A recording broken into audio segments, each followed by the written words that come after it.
الحمد لله والصلاة والسلام على سيدنا محمد وعلى آله وأصحابه أجمعين. الحمد لله والصلاة والسلام على سيدنا محمد وعلى آله وأصحابه أجمعين. أما بعد فأعوذ بالله من الشيطان الرجيم. بسم الله الرحمن الرحيم. وإذ تأذن ربكم لئن شكرتم لأزيدنكم ولئن كفرتم إن عذابي لشديد. وقال الله تعالى ما يفعل الله بعذابكم إن شكرتم وآمنتم وكان الله شاكرا عليما. صدق الله العظيم. اللهم صل على سيدنا محمد النبي الأمي وعلى آله وأصحابه وسلم. اللهم صل على سيدنا محمد النبي الأمي وعلى آله وأصحابه وسلم. میرے معزز مسلمان بزرگوں، عزیز بھائیوں، اللہ تعالیٰ کا ارشاد ہے کہ اللہ کریم نے تمہیں آگاہ کیا، وَإِذْ تَأَذَّنَ رَبُّكُمْ، تمہارے رب نے تمہیں آگاہ کیا ہے کہ لَإِن شَكَرْتُمْ لَأَزِيدَنَّكُمْ، شکر کرو گے تو میں تمہیں اور زیادہ دوں گا. وَإِذْ تَأَذَّنَ رَبُّكُمْ، اللہ تعالیٰ نے تمہیں آگاہ کیا ہے، تمہارے رب نے تمہیں آگاہ کیا ہے. لَإِن شَكَرْتُمْ لَأَزِيدَنَّكُمْ، شکر کرو گے تو اللہ تعالیٰ کہتے ہیں میں تمہیں اور دوں گا، اور زیادہ دوں گا. وَلَئِن كَفَرْتُمْ، اور اگر تم نے ناشکری کی، إِنَّ عَذَابِي لَشَدِيدٌ، میری پکڑ، میرا عذاب بھی بڑا سخت ہے. مَا يَفْعَلُ اللَّهُ بِعَذَابِكُمْ إِن شَكَرْتُمْ، میں تمہیں عذاب کیوں دوں؟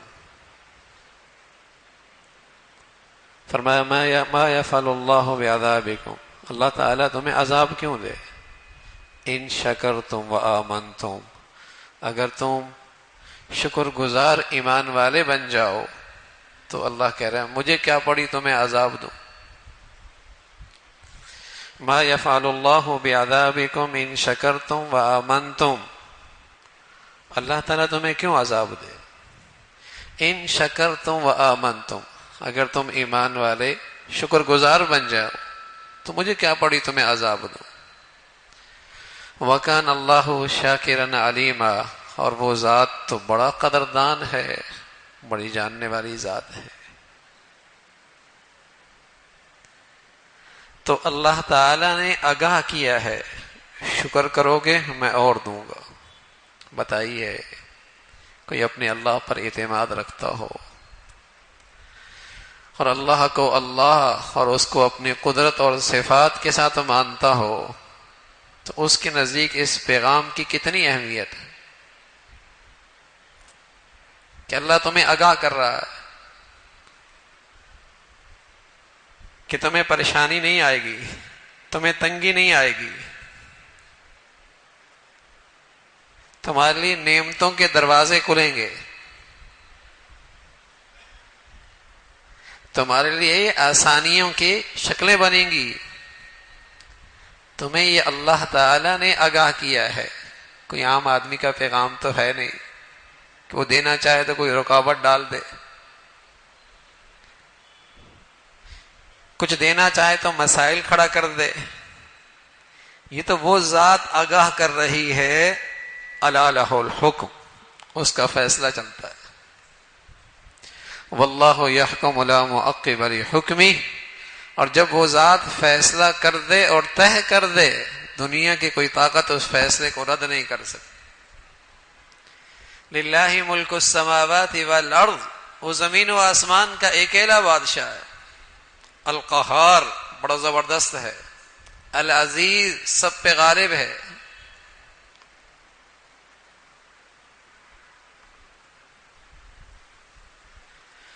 وَمَا بِكُم مِّن نِّعْمَةٍ فَمِنَ اللَّهِ، جو کچھ تمہیں ملا ہے اور ملے گا اس ذات کی طرف سے، کوئی اور نہیں دے سکتا. کوئی نہیں دے سکتا. جب وہ سوتے نعمتوں کے بند کر دے تو کھلوا کوئی نہیں سکتا، اور جب وہ کھول دے تو کوئی بند نہیں کر سکتا. اس ذات نے تمہیں ایک نسخہ دیا ہے اپنے خزانے سے لینے کا. اس ذات نے ایک نسخہ دیا ہے اپنے خزانے سے لینے کا،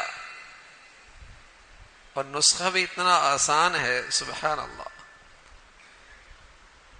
کوئی بھی کسی وقت بھی کسی گھڑی بھی یہ نسخہ اختیار کر سکتا ہے.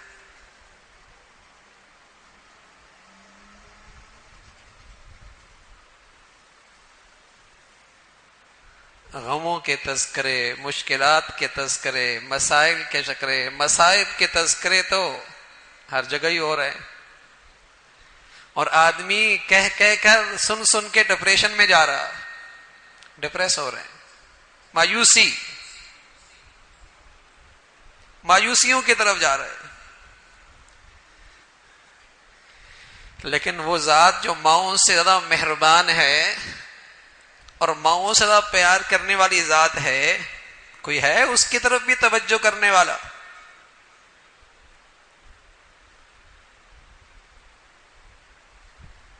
کوئی ہے اس ذات سے بھی رہنمائی اور محبت بھرے نسخے اور ہدایات لینے والا؟ وَإِذْ تَأَذَّنَ رَبُّكُمْ، تمہارے رب نے تمہیں آگاہ کیا ہے، لَإِن شَكَرْتُمْ لَأَزِيدَنَّكُمْ، شکر کرو گے میں اور زیادہ دوں گا، اور زیادہ دوں گا.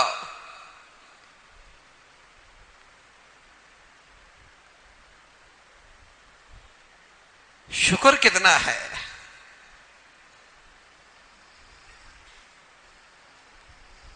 اللہ کی نعمتوں پہ شکر کتنا ہے؟ فرمایا کانت آمینہ مطمئنہ، بڑے امن سے رہ رہے تھے کہ باہر کے خطرات بھی کوئی نہیں، مطمئنہ، اندر بھی بڑا اطمینان. سبحان اللہ، یہ اللہ کا بڑا انعام ہوتا ہے کہ باہر بھی خطرہ نہ ہو اور اندر بھی بے سکونی نہ ہو. نہ اس کی جان کو خطرہ، نہ مال کو خطرہ، نہ عزت کو خطرہ، نہ آبرو کا خطرہ، کوئی خطرہ نہیں، امن اور مطمئنہ. اندر بھی کوئی چیز اسے بے چین نہیں کر رہی، پریشان نہیں کر رہی، مطمئن، سکون. فرمایا کانت آمنہ مطمئنہ، بڑے امن سے، بڑے اطمینان سے. یأتیہا رزقہا من کل مکان، ان کی ضروریات ہر طرف سے پوری ہو رہی تھی. یأتیہا رزقہا من کل مکان، ہر جگہ سے، مشرق، مغرب، شمال، جنوب، زمین، آسمان، سب ان پہ سخی تھا.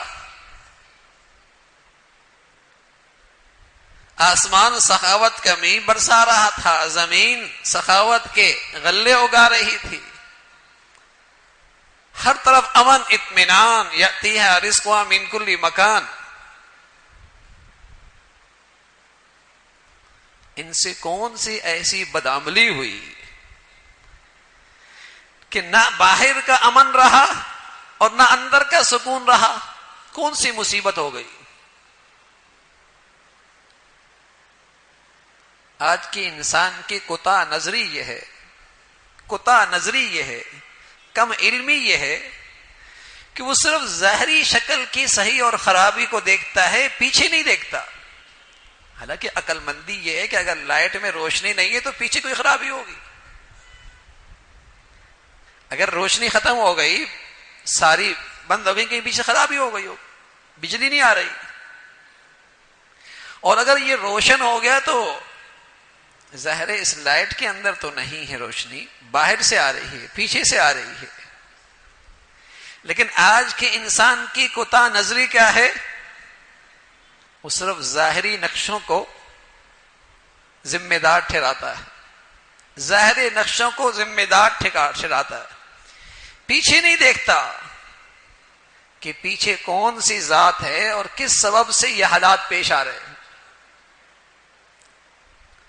اگر اولاد نافرمان ہے تو اس کے پیچھے بھی کوئی سبب ہوتا ہے. اگر حکام ظالم اور بددیانت ہیں تو اس کے پیچھے بھی کوئی سبب ہوتا ہے. ظہر الفساد فی البر والبحر، تمہیں بر و بحر میں جو یہ فساد نظر آ رہا ہے، بارشیں ہوں تو زحمت، نہ ہو تو مصیبت، یہ جو ہر طرف فساد ہے، یہ صرف کیا ہم تو یہ تھا نا موسمی حالات، دنیا میں موسم بدل رہے ہیں، ہم تو اس پہ اکتفا کرتے ہیں. دنیا میں موسم بدل رہے ہیں، اس لیے وہاں گرمی بڑھ گئی، یہاں بارشیں بڑھ گئی، بس اس حد تک سوچتے ہیں. لیکن اللہ کریم کیا کہہ رہا؟ ظہر الفساد فی البر والبحر بما کسبت ایدی الناس. یہ اللہ کہہ رہے ہیں یہ سب کچھ فساد اس لیے ہو گیا کہ انسان کے عمل فسادی ہو گئے، انسان کے بدن سے نکلنے والے اعمال یہ اللہ کو ناراض کر رہے ہیں. اب اس پر نظر کسی کی نہیں جاتی، قطع نظری ہے نا، جہالت ہے، اور بدترین جہالت ہے. وہ اس ظاہری سطح تک جا کے اسباب و وسائل تک جا کے رک جاتا ہے، اور اس کے پیچھے جو اللہ کا پیغام ہے اس پر توجہ نہیں. فرمایا امن بھی تھا، اطمینان بھی تھا، پھر بدامنی کیوں ہو گئی؟ اور ہر آدمی خوف کا شکار کیوں ہو گیا؟ پتہ نہیں کل کیا ہوگا، پتہ نہیں کل کیا ہوگا. ہر آدمی جو خوف زدہ ہے، فرمایا لباس الخوف، ہم نے انہیں خوف کا لباس پہنا دیا. سوتے اٹھتے گھر باہر ہر وقت ایک خوف میں ہے، پتہ نہیں کل کیا ہوگا. قرآن کہتا ہے لباس الخوف، خوف کا لباس پہنا دیا. جیسے ہر آدمی انسان کی جسم پہ لباس ہوتا ہے، بدلتا رہتا ہے، گھر کا اور باہر کا اور دفتر کا اور شادی کا اور، لیکن لباس جسم پہ ہوتا ہے. ایسا ہی خوف اس کی جان نہیں چھوڑتا، نیندیں اڑی ہوئی ہیں، سکون ختم ہے. لباس الخوف والجوع، اور آج اسے بھوک اور معیشت پریشان کر رہی ہے، پریشان کر کے رکھ دیا. حالانکہ بڑے امن سے رہتے تھے، اطمینان سے رہتے تھے. تو اللہ کریم نے فرمایا کہ ان سے گناہ کیا ہوا؟ فکفرت بانعم اللہ، فکفرت بانعم اللہ فاذاقها اللہ لباس الجوع والخوف. انہوں نے اللہ کی نعمتوں کی بڑی ناشکری کی، نعمتوں کی بڑی ناشکری کی. جوانی دیکھیے، صحت دیکھیے، دولت دیکھیے، مال دیکھیے، خوشحالی دیکھیے، کتنے کھل کے ان میں اللہ کی نافرمانیاں کرتے ہیں. ہر نعمت میں کھل کر اللہ کو ناراض. ایسی احسان فراموشی، پھر انہیں نعمتوں میں لذت ملے، ایسا نہیں ہوتا. اور سب سے بڑھ کر فکفرت بانعم اللہ، جس نعمت کو اللہ نے بہت بڑی نعمت قرار دیا، وَأَتْمَمْتُ عَلَيْكُمْ نِعْمَتِي، میری عظیم الشان نعمت آج مکمل ہو گئی، جو سب سے بڑی نعمت ہے، جسے اللہ عظیم الشان نعمت قرار دے رہے. وَأَتْمَمْتُ عَلَيْكُمْ نِعْمَتِي، میری نعمت. یوں تو اللہ کی ہر نعمت ہے، لیکن خصوصیت کے ساتھ اس کے بارے میں فرمایا یہ اتنی عظیم الشان ہے کہ عظیم الشان رب خود کہہ رہا ہے یہ میری نعمت ہے. اور وہ نعمت کیا تھی؟ وہ نعمت اسلام تھی، وہ نعمت اسلام تھی، وہ نعمت اسلام تھی. ہونا تو یہ چاہیے تھا کہ اس مسلمان کو اس نعمت پہ فخر کرتا، اس نعمت کو اپنی لیے اعزاز سمجھتا، اور دل و جان سے اس نعمت کی قدر کرتا. لیکن اب اس کے سامنے رنگ نسل ہے، وطن ہے، علاقے ہیں، برادری ہے، قوم ہے، ملک ہے، یہ نئے بت ہیں. اور مادیت سب سے بڑا بت ہے جس کی پوجا ہو رہی ہے، جس کے لیے ہر غلط کام جائز. نعمت اسلام کی نہ قدری ہوئی. وقال اننی من المسلمین. اللہ کو تو یہ پسند ہے کہ یہ اسلام پہ فخر کرتا کہ میرے لیے سب سے بڑا اعزاز، میری سب سے بڑی خوش نصیبی، میری سب سے بڑی سعادت کہ اللہ نے مجھے نعمت اسلام دے رکھا، اور دل و جان سے اس نعمت کی قدر کرتا. لیکن کتنے ناشکری ہے، قدر تو دور کی بات ہے، بدقسمتی ہے. سوچ یہاں تک جا پہنچی ہے کہ اسلام کو اپنی ترقی کے راستے میں رکاوٹ سمجھتا، اسلام کو اپنی عزت کے راستے میں رکاوٹ سمجھتا، اسلام کو اپنی کامیابی کے راستے میں رکاوٹ سمجھتا ہے. بتائیے اس سے بڑی ناقدری ہوگی؟ اللہ کہہ رہے ہیں فَكَفَرَتْ بِأَنْعُمِ اللَّهِ، جب تم میری نعمتوں کی ناشکری کرو گے سزا دوں گا. فَأَذَاقَهَا اللَّهُ لِبَاسَ الْجُوعِ وَالْخَوْفِ، تمہیں خوف اور بھوک کا لباس پہنا دوں گا. نہ انفرادی سطح پہ اسلام کو آج وہ عزت ہے، اور نہ قومی سطح پہ اسلامی معاشرہ قابل قبول ہے. بے حیائی، فحاشی، گندگی، سود خوری، حرام کاری، اس پہ فخر ہے. ان ساری گندگیوں کو گلے لگا لیا، اور پھر سکون، اور پھر اطمینان. اللہ نے تو آگاہ کر دیا کہ نعمتوں پہ شکر کرو. تمہیں مادی نعمتیں دے رکھی ہیں، روحانی نعمتیں دے رکھی ہیں، اور ان نعمتوں میں سب سے بڑھ کر نعمت ایمان، اس کی کتنی قدر ہے، اور اس دولت کی حفاظت کی کتنی فکر ہے.